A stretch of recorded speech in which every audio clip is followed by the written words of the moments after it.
আসসালামু আলাইকুম। আমি মুরগির গোশত রান্না করার জন্য পেঁয়াজ বেরেস্তা করে নিয়েছি। এখানে আমি মশলা দিচ্ছি, মশলাটা ভুনাই নিচ্ছি। মশলাটা আমার সুন্দর করে ভুনাইতে হবে। মশলা ভুনানো হয়ে গেছে।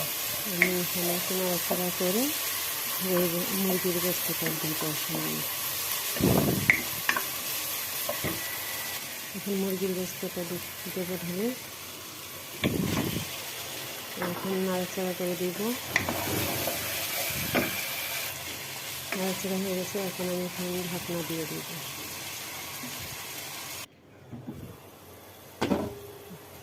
মুরগির গোশতটা কষানোর জন্য একটু করতেছি, কষাচ্ছি।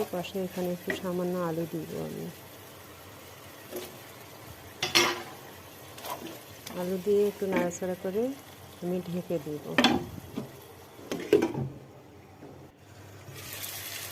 এখন আমি মুরগির গোশতটা কষাই দেবো, সুন্দর করে কষাবো।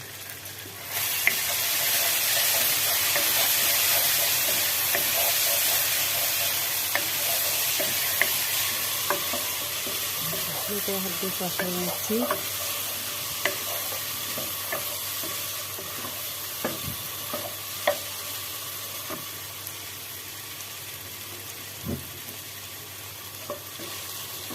কষানো হয়ে গেছে মুরগির গোশতটা আমার। এখানে আমি একটু ঝোলের পানি দিব।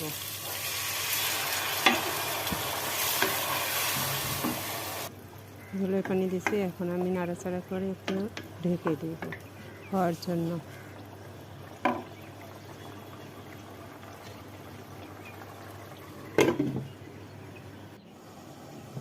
গোশতটা আমার প্রায় হয়ে গেছে, আর একটু সামান্য হবে। আমি নাড়াচাড়া করে আবার ঢেকে দিব।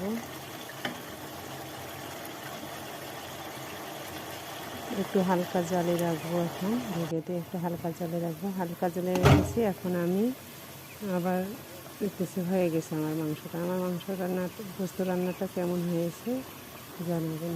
আল্লাহ হাফেজ।